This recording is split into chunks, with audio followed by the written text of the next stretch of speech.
चलो सर, अभी 5-10 मिनट का ही बचा है, इसलिए मैंने ब्रेक का नहीं सोचा है। ठीक है, तो जिन मामले, अब देखें, अब मैंने अपन ने यहाँ देखा था इसका फॉर्मेट, संपत्ति रजिस्टर का। ठीक है, अपन संपत्ति रजिस्टर का फॉर्मेट में आपको सामने सामने रख रहा हूँ। आप लोग चाहें तो अपना संपत्ति रजिस्टर भी आप लोग अपने सामने रख सकते हैं। ठीक है, सबको मेल भी किया गया था फॉर्मेट ये, तो आप लोग अपने अपने रख सकते हैं, कोई चेंज नहीं है फॉर्मेट में। ठीक है, उसमें जो संपत्तियां रिकॉर्डेड है उस पर चेंज हो सकता है, बाकी किसी संपत्ति में फॉर्मेट में कोई चेंज नहीं है। तो अभी अपन केवल और केवल फॉर्मेट समझ रहे हैं। ठीक, तो देखो सर, अब जो हमने संपत्ति में गड्ढा भराई और ये सब चीजें करी थी, ये देखिए, भूमि सुधार में किए गए व्ययों का भूमि भराई की लागत मूल्य लागत के रूप के अनुसार उसकी पूंजीगत व्यय माना जाए। ठीक है, अगर 10-20 हजार रुपए का काम होगा तो उसको व्यय ना माना जाए, अगर 2-4-5 लाख रुपए का काम होगा तो उसको पूंजीगत व्यय मान लिया जाए। ठीक है, 10-20 हजार रुपए को राजस्व व्यय मान के खत्म कीजिएगा। अगर 4-5 लाख रुपए का खर्चा है तो उसे आप पूंजीगत मानिएगा। देखिए, रेवेन्यू और कैपिटल में अलग करने के लिए आप कहीं पे भी हो, सिर्फ नगर परिषद ही नहीं, रेवेन्यू और कैपिटल खर्चे को अलग करने का एक बहुत बारीक वो होता है। ठीक है, कौन सा रेवेन्यू और कौन सा कैपिटल है जो भूमि की वैल्यू बढ़ा दे। अब आप लेवलिंग कर रहे हो, साथ एक गड्ढा भर रहे हो, एक गड्ढे भरने से थोड़ी ना जमीन की कीमत बढ़ जाएगी, लेकिन आपने अगर पूरी पूरी 1-2 एकड़ की जमीन को पूरा लेवल कर दिया, तब उस जमीन की कीमत बढ़ जाती है। ठीक है, तो इसलिए उसकी जो शैल वो है वो बढ़ जाती है। ठीक है, उसी प्रकार में उसकी वैल्यू कितनी, आपने जो खर्चा करा उसमें उसमें कितना खर्चा आया, और फिर क्या होता है, फिर ये भूमि अधिग्रहण अगर 1 रुपए है और अगर आपने यहाँ पे 10 लाख रुपए खर्चा करा, है ना, ये 10 लाख रुपए खर्चा करा, तो ये इसकी कीमत कितनी हो जाएगी, 10,01,000 रुपए इसकी कुल वैल्यू हो जाएगी। ठीक है, और ये फॉर्मेट आपको सारे फॉर्मेटों में मिलेगा। अगर वो भूमि वापस कर दी गई किसी वजह से, तो हमारे पास से चली गई तो, ठीक है, तो उसकी तारीख, और अगर उसके अगेंस्ट में हमें कुछ पैसे मिले हैं भूमि के अगेंस्ट में, तो वो यहाँ पे रिकॉर्ड होगा। क्लियर मेरी बात ये वाली? तो ये फॉर्मेट मैंने आपको क्लियर समझा दिया है, फॉर्मेट ये वाला समझा दिया। अब आते हैं अपन थोड़े से रूल्स में, और फिर इसके बाद टैली की एंट्री देख लेंगे फटाफट। रूल समझ लीजिए, जिन मामलों में भूमि के मूल अभिलेख उपलब्ध नहीं हो, आपको नहीं पता कि ये जमीन पता है अब कि मेरी है, ये जमीन पता है मेरी है, बट उसके रिकॉर्ड नहीं है मेरे पास, है ना, पेपर्स नहीं है, वो वहां पर भूमि अभिलेख विभाग के, आपके यहाँ भूमि अभिलेख विभाग कौन सा है, तहसीलदार। ठीक है, तहसीलदार ऑफिस जो होता है उसके पास पूरा भूमि अभिलेख रिकॉर्ड अवेलेबल रहता है कि किसके पास कितनी जमीन है, के संबंध में कागज पत्रों के मूल्यांकन सुनिश्चित किया जाए। यानी आप तहसीलदार के पास जाओगे, ठीक है, आप तहसीलदार से मांगोगे भैया हमें तो चाहिए नगर परिषद की कितनी जमीन है, तो वो तहसीलदार अपने रिकॉर्ड से आपको सारी, आपके क्षेत्र में अगर जितनी भी नगर परिषद की जमीन होगी उसको आपको खसरा नंबर दे देगा और बता देगा इतने क्षेत्रफल की जमीन आपके नाम पर है। ठीक है, अथवा उसी क्षेत्र के सामान्य भूखंड के अनुमान। अब उसकी वैल्यू निकालनी है, तो मैंने आपको जैसे बताया कि किसी भी चीज की वैल्यू कैसे आप निकालोगे, अगर मार्केट वैल्यू निकालनी है तो कैसे निकालोगे, कि मान लो कि सामान्य भूखंड है, उसके अगल बगल में ही भूखंड है ना, अनुमानित वर्ष में हुए व्यवहार, व्यवहार का मतलब आपके बगल वाली जमीन बिकी है, आपके बगल वाली जमीन बिकी है। ये मैं आपको जो रूल बता रहा हूँ सर, ये जो मैं आपको रूल बता रहा हूँ ये सभी तरीके की लैंड में होता है। अगर आप भी कोई जमीन खरीदें अपनी लाइफ में तो भी ऐसे ही निकाली जाती है मार्केट वैल्यू। ठीक है, व्यवहार के मूल्यांकन को सुनिश्चित किया जाए, जो कलेक्ट्रेट गाइडलाइन जिसे बोलते हैं सर, कलेक्ट्रेट गाइडलाइन भी इसी आधार पर निकाली जाती है कि वो ये देखते हैं कि इस परिक्षेत्र में, कलेक्ट्रेट गाइडलाइन जो निकाली जाती है जो हर साल निकलती है, वो कैसे निकालती है कि वो इस क्षेत्र में कितनी रजिस्ट्रियां हुई हैं, कितनी रजिस्ट्रियां हुई हैं, और उस रजिस्ट्रियों का औसत मूल्य क्या है। उन रजिस्ट्री, कई होते हैं कि कोई 1 एकड़ 10,000 रुपए में करता है, कोई 1 एकड़ 20,000 में करता है, लेकिन कलेक्ट्रेट गाइडलाइन निकालने के लिए उसका औसत मूल्य निकाला जाता है। ठीक है, तो कलेक्टर भी इसी फॉर्मूले को यूज करते हैं कि व्यवहार के आधार पे खरीदी बेची हुई है अगर जमीन की तो उसकी वैल्यू उसी से निकाली जाती है। तो इसलिए मैं कह रहा हूँ, अगर आपको अपने क्षेत्र की वैल्यू बढ़ानी है तो अपने क्षेत्र की जमीनों को महंगे में बिकवाओ, तो आप खुद ब खुद अमीर बन जाओगे सर। ठीक है, अगर आपने 10,000 की खरीदी है जमीन अब आपके अगल बगल वाली जमीनें 50-50 हजार में बिक रही है, तो आपकी जमीन की कीमत भी 50 हजार हो गई। क्लियर। अतिक्रमणात्मक, कई हमारी सरकारी भूमियों पर झुग्गी बस्ती बन जाती है, अतिक्रमण हो जाता है। तो एमपीएमएम में ये नहीं बोला कि अतिक्रमण हो गया आप खाली नहीं करा पा रहे हो, आप उसे खाली नहीं करवा पाते किसी भी कारणों से, राजनीतिक हो सकता है, कोर्ट में पेंडिंग है कई सालों से, और बहुत सारे कारण हो सकते हैं जिसकी वजह से आप खाली नहीं करा कर रहे हो, लेकिन वो उसके अभिलेख आपके पास है, उसके रिकॉर्ड्स आपके पास है कि आपकी जमीन है। तो उस कंडीशन में क्या करोगे, उसकी वैल्यू तो आप यूज कर नहीं पा रहे हो, वो जमीन का मालिकाना हक जरूर आपके पास है, बट उसका आप इस्तेमाल नहीं कर पा रहे हो। तो उसमें क्या बोला गया है कि उसको केवल 5% पे रिकॉर्ड कर लो। ये वैसे ही है कि आप उसे सांकेतिक तौर पे अपने पास रिकॉर्ड कर लो कि ये जमीन मेरी है। तो मान लो कि उसकी अगर मार्केट वैल्यू 10 लाख रुपए है, तो आप उसे कितने पे रिकॉर्ड कर लोगे, 50 हजार रुपए पे रिकॉर्ड कर लोगे। क्लियर है मेरी बात। ये कौन बोलता है, ये एमपीएमएम ऐसा बोलता है कि आपकी जमीन पर अगर किसी ने अतिक्रमण कर लिया और आप उसे खाली नहीं करा पा रहे हो। पट्टा अंतर्गत भूमि, नगरीय निकाय द्वारा एक आस्ती के रूप में अधिग्रहित भूमि को संपूर्ण पट्टा अवधि के लिए समान किस्तों में पुट माल्य बांधकर पट्टा अवधि में मूल्य निर्धारित किया जाए। ठीक है। पट्टा मूल्य वही लीज वाला हो गया। मान लो आपको पट्टा दिया गया, पट्टे का मतलब होता है सर एडवांस में रेंट पेमेंट कर देना। ठीक है।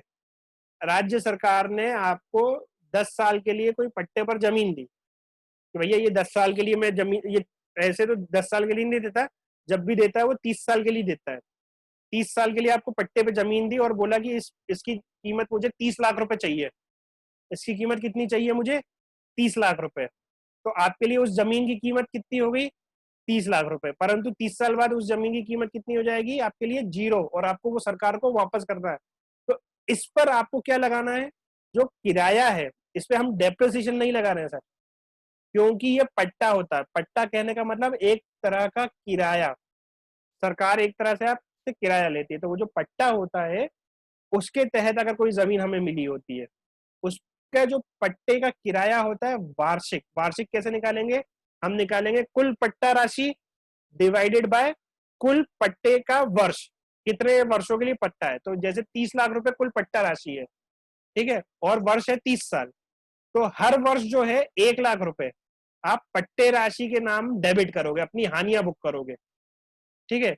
तो पहले साल में वो 30 लाख होगा, दूसरे साल में वो 29 लाख हो जाएगी जमीन, अगले साल में वो 28 लाख हो जाएगी, अगले साल में 27 लाख हो जाएगी, उससे अगले साल में 26, 25, 24, ऐसे करते करते लास्ट साल में वो जीरो हो जाएगी। क्यों, क्योंकि वो 30 साल बाद किसको ट्रांसफर हो जाएगी, वो सरकार को ट्रांसफर हो जाएगी। ठीक है। अगर आप 30 साल बाद बोलोगे कि सर वो पट्टा तो रिन्यू हो जाता है, तो जब वो पट्टा रिन्यू होगा तब हम उसको दोबारा अपने पास रिकॉर्ड कर लेंगे। ठीक है। चलो अपन अब इसकी एंट्रियां देख लेते हैं फटाफट।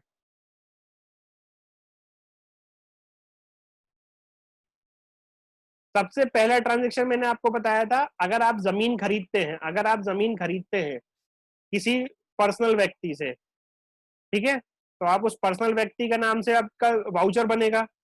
मान लीजिए राम सिंह से आपने जमीन खरीदी, ठीक है, कितने की, 10 लाख रुपए की। तो सर जमीन वर्क इन प्रोग्रेस नहीं होती, CWIP नहीं होती, जमीन जमीन बनी बनाई मिलती है आपको। तो सीधा किस पे लेके जाओगे, 410 लैंड।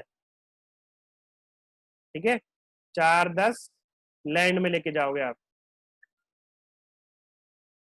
कितने की मिली आपको लैंड, 10 लाख रुपए की। वाउचर बनाया होगा आपने कि फला फला राम सिंह को पेमेंट करनी है, तो यहाँ पे आ जाएगा राम सिंह, क्योंकि देने वाला कौन है, सॉरी विक्रम सिंह कर लो अभी, ये तो आप, देने वाला कौन है हमारा, विक्रम सिंह हमको क्या दे रहा है, जमीन दे रहा है। तो यहाँ पे विक्रम सिंह से जमीन खरीदी गई। क्लियर है मेरी बात। विक्रम सिंह से हमने क्या, जमीन खरीद ली, विक्रम सिंह से हमने जमीन खरीदी। अब उसको हम पेमेंट करेंगे, विक्रम सिंह को हम पेमेंट करेंगे। विक्रम सिंह को जब भुगतान करेंगे तो विक्रम सिंह अकाउंट डेबिट और bank account credit. Clear. Cheque number हो गया। अब इस लैंड को हम कहाँ पे रिकॉर्ड कर लेंगे? अपने संपत्ति रजिस्टर पे रिकॉर्ड कर लेंगे सर अपन। इसको कहाँ रिकॉर्ड कर लेंगे हम? अपने संपत्ति रजिस्टर में रिकॉर्ड कर लेंगे। क्लियर? हमारी लैंड यहाँ आ जाएगी 1 नंबर, हाँ यहाँ आ जाएगी फ्री होल्ड, यहाँ पे किस जगह पे वो भूमि है, उसका सर्वे क्रमांक, कितना क्षेत्रफल है, ये सब चीजें कहाँ रिकॉर्ड हो गए, पूरी कितने की कीमत हो जाएगी इसकी? 10 लाख रुपए। ठीक है, और ये 31 मार्च 2020 हो गई। ठीक है, अगर कोई सुधार है इसमें, हाँ नहीं तो इसमें नहीं आ जाएगा। ठीक है, आप इसको हिंदी में करके, कुल लागत कितनी हो गई मेरी? सीधी सीधी 10 लाख रुपए। निष्पादन नॉट एप्लीकेबल, नॉट एप्लीकेबल। जो चीज मालूम नहीं हो या पता नहीं हो तो उसको नॉट एप्लीकेबल और निरंक करके छोड़ दीजिएगा। क्लियर? अब अगला, अनुदान में मिली है, फ्री में मिली है राज्य सरकार से जमीन। किस पे मिली है? फ्री में राज्य सरकार से जमीन मिली है। तो इसमें कोई पेमेंट तो हुआ नहीं है, लेकिन रिकॉर्ड करना है अपने यहाँ पे आने के लिए उसको, यहाँ पे आने के लिए उसको 0 से ऊपर की वैल्यू होनी चाहिए। तो 0 से ऊपर वैल्यू क्या होगी? 1 होगी। 50 पैसे, एक पैसे नहीं लेते अपन, 1 रुपया लेते हैं। ठीक, उसको कैसे रिकॉर्ड करेंगे? लैंड मेरे पास आई है तो डेबिट, जो भी वस्तु आती है वो डेबिट। ठीक, 410 लैंड अकाउंट तो डेबिट होगा। ठीक है, कोई पैसे नहीं दिए मैंने, लेकिन रिकॉर्ड करना है मुझे, तो कितने पे रिकॉर्ड करूंगा? सांकेतिक तौर पे 1 रुपए पे, 1 रुपए में। ठीक है, क्रेडिट क्या करूंगा सर? क्रेडिट क्या करूंगा? जब भी मुझे फ्री में सरकार से कुछ चीज मिलेगी या किसी भी व्यक्ति से चीज मिलेगी, दान स्वरूप मिलेगी, दान स्वरूप मिलेगी। ठीक है, दान मतलब डोनेशन, चाहे वो सांसद भी डोनेशन दे सकते हैं, विधायक भी डोनेशन दे सकते हैं, कोई आपके यहाँ का प्रतिष्ठित व्यक्ति भी डोनेशन दे सकता है, और सरकार भी डोनेशन दे सकती है। ठीक है, चाहे वो राज्य सरकार हो चाहे वो केंद्र सरकार हो। तो डोनेशन मतलब दान रूप, दान स्वरूप, मतलब आपसे उन्होंने 1 रुपया नहीं लिया, तो उसको हम यहाँ पे लिखेंगे म्युनिसिपल फंड, जिसका जीएल कोड होता है 310, म्युनिसिपल फंड। ठीक है, और यहाँ पे हम लिख देंगे राज्य सरकार से दान में जमीन प्राप्त हुई। क्लियर है सर? राज्य सरकार से दान में जमीन प्राप्त हुई। अब यही ट्रांजेक्शन हो सकता है कि पंचायत से कोई संपत्तियां आपको आई हो। मैंने आपको बताया था पंचायत भी कभी कभी आपके यहाँ पे, मान लो आपकी 5 पंचायत मिला के एक नगर परिषद मिली, अब छठी पंचायत भी आपकी नगर परिषद में जोड़ी जा रही है, छठी पंचायत भी आपकी नगर परिषद में जोड़ी जा रही है, तो उसमें भी आपको जो पैसे आएगी चीजें वो दान स्वरूप आएंगी। ठीक है, अगर वहां से मान लीजिए, अगर वहां से कोई जमीन है उस पंचायत की, जमीन भी होती है पंचायत की, वो भी 1 रुपए पे आएगी। अब मान लीजिए उसका कोई भवन है, उसका कोई भवन है, ठीक है, वो भी कम्युनिटी भवन है, वो भी 1 रुपए पे आएगा आपका। मान लीजिए उसका कोई वाटर टैंकर है, उसका कोई वाटर टैंकर है, अगर मैं बहुत तेज तेज हो रहा हूँ तो आप मुझे बता के रोक सकते हो, लेकिन मैं इसलिए तेज हो रहा हूँ क्योंकि ये सब चीजें बता चुके हैं, अपन डिस्कस कर चुके हैं। ठीक है, ये टैंकर है कोई, वो भी है उनके पास, तो वो 1 रुपए पे रिकॉर्ड हो जाएगा।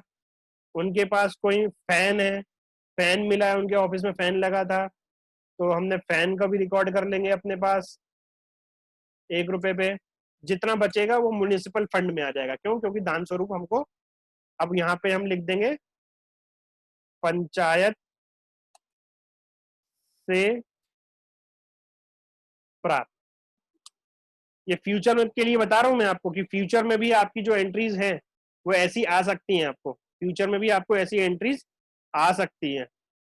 ठीक है, तो लैंड रिलेटेड तो अपनी एंट्रीज भी हो गई, लैंड रिलेटेड का मैंने आपको फॉर्मेट भी समझा दिया, काफी अच्छे तरीके से मैंने आपको फॉर्मेट इसलिए लेके समझा रहा हूँ कि बहुत सारी चीजें आपको साथ साथ में चलेगी। लैंड पे कोई डेप्रिसिएशन नहीं लगता है। हाँ, पट्टे पर अगर भूमि है तो पट्टा किराया हर साल प्रति वर्ष के हिसाब से घटाते जाएंगे, ठीक है। उस पट्टे किराए को हम अपने खर्चे में, हानि में जोड़ते जाएंगे, और जो लैंड की कीमत है उतने पैसे हम माइनस करते जाएंगे। तो वो डेप्रिसिएशन नहीं होता, वो एक तरह से पट्टे का किराया होता है जो हर साल आपको देना रहता है। यानी वो लॉन्ग टर्म किराया है, लॉन्ग टर्म किराया, और फ्यूचर आपने एडवांस में दे दिया है, ठीक है। तो आज के लिए अपन इतना करते हैं, कल अपन देखेंगे बिल्डिंग, हेरिटेज, और हो सका तो रोड, ठीक है। एक दो दिन सेशंस छोटे छोटे रखने पड़ रहे हैं क्योंकि मेरी तबीयत ठीक नहीं है, और जैसे ही ठीक हो जाएगी तो अपन फटाफट करके इसको खत्म करेंगे। आप लोगों के यहाँ हो सकता है लॉकडाउन खुल गया हो, बट को थोड़ा सा टाइम निकाल लेंगे तो अपन कोशिश कर रहे हैं कि अपन इस चीज को खत्म करके नेक्स्ट टॉपिक जो लेंगे वो लेंगे अपन बैंक रिकंसिलिएशन। वो भी एक इम्पोर्टेंट टॉपिक है, ठीक है, बैंक समाधान पत्रक। बाकी अगर किसी को कोई सवाल हो वो पूछ लीजिए प्लीज अभी, नहीं तो अपन सेशन को एंड करें। किसी का कोई सवाल संपत्ति रिलेटेड या कुछ और भी?